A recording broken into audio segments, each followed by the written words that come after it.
예, 그 다음에는 그 약수령 그 문제로 이제 넘어가도록 하겠습니다.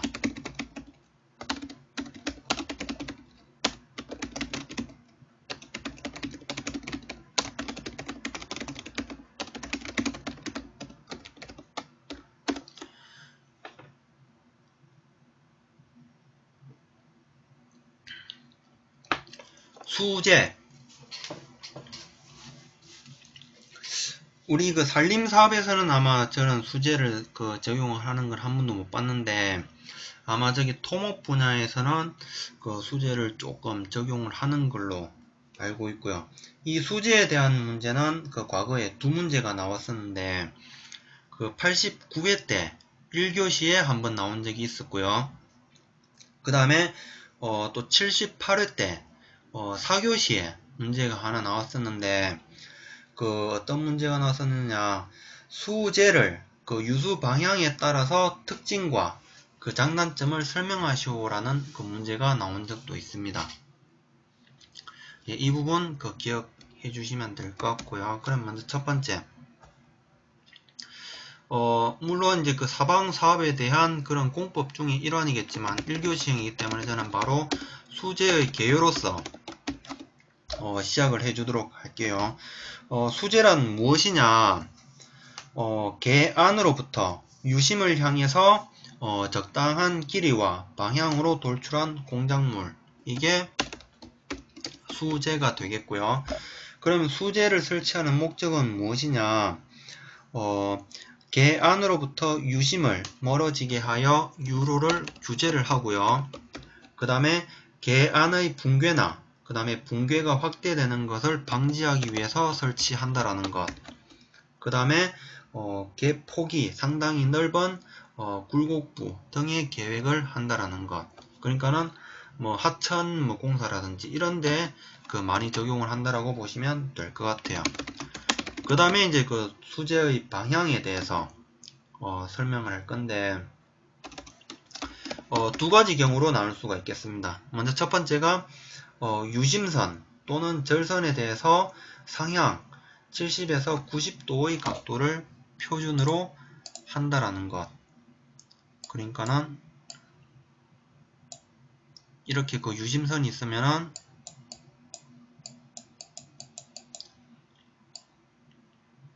90도 내지 한 70도, 70에서 90도의 범위에서 상향으로 그 해준다라는 거예요. 그 다음에 이제 그 절선에 대해서도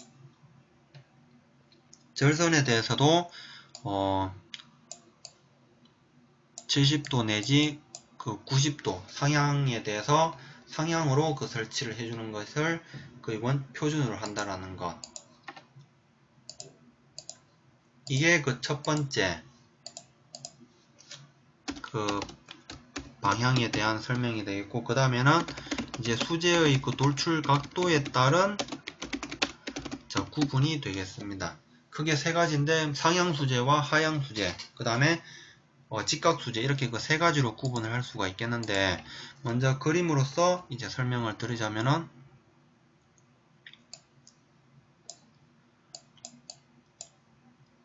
유수 방향이 이제 그 왼쪽에서 오른쪽으로 이제 흐른다고 이제 가정을 할 때요, 하향 수재가 있고 직각 수재가 있고 상향 수재가 있습니다. 여기에 따라서 이제 뭐 세굴 형태라든지 그 다음에 토사의 퇴적, 그 다음에 그 유수에 대한 그 편류 방향이 그 서로 그 다르게 되는데, 이게 하향 수재, 이게 직각 수재, 이게 상향 수재. 하향 수재의 경우에는 이 수재의 뒷부분 이 세굴된다고 보시면 되고, 이 끝부분에 이제 그 토사가 퇴적하는 형태로 이런 형태의 모습을 보이고요. 그 다음에 그 직각 방향에 대한 수재에서는 오히려 그 수재의 끝부분이 세굴이 이루어지고 뒷부분에서, 그러니까 수재와 수재 사이에서 그 퇴적이 이루어진다라는 것. 그 다음에 상향 수재의 경우에도 역시 직각 수재와 똑같습니다. 그 수재의 끝부분에서 이제 쇄골이 일어나고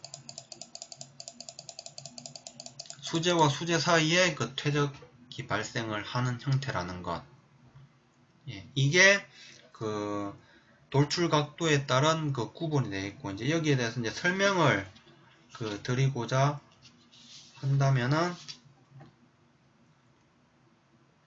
이제 쇄골이라든지 그 퇴사 정도에 대한 이 하향 수재와 직각 수재 그리고 상향 수재에 대한 차이점을 설명을 해 보고자 합니다. 하향 수재, 직각 수재, 상향 수재. 먼저 하향 수재. 유수의 방향, 편류 방향.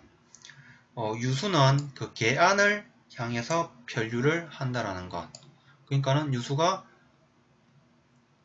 이런 형태로 그 편류를 한다라고 보시면 될 것 같고요. 직각 수재는 유수는 편류하지 않습니다. 그냥 이 그 진행 방향 그대로 간다라고 보시면 되겠고요.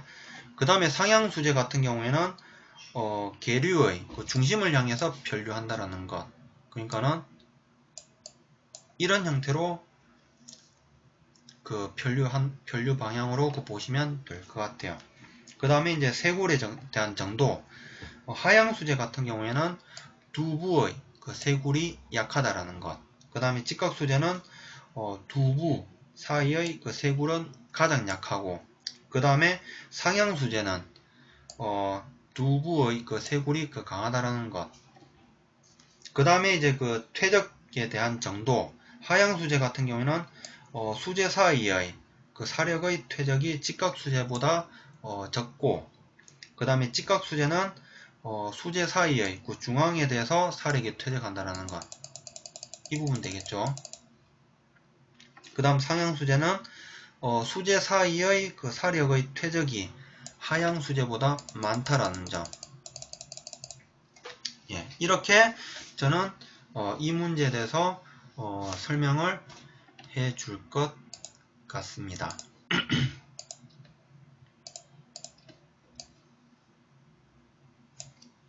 이게 그 제가 준비해온 그 수지에 대한 설명이고요. 그 다음에 이제 그 CSW님께서 작성해 오신 부분. 먼저 첫 번째, 약의 사방의 그 개요로서 설명 해 주셨고, 그 다음에 이제 수지에 대한 그 시공 목적, 그 다음에 방향, 그 다음에 길이라든지 간격, 그 다음에 수제 방향에 따른 그 쇄골 및 그 퇴사 정도, 예, 설명해 주셨고, 각 그 방향별 그 세부적인 그 설명, 예, 언급을 해 주셨고요. 예, 거의 제가 준비해 온 거랑은 큰 차이가 없다라고 보면 될 것 같습니다.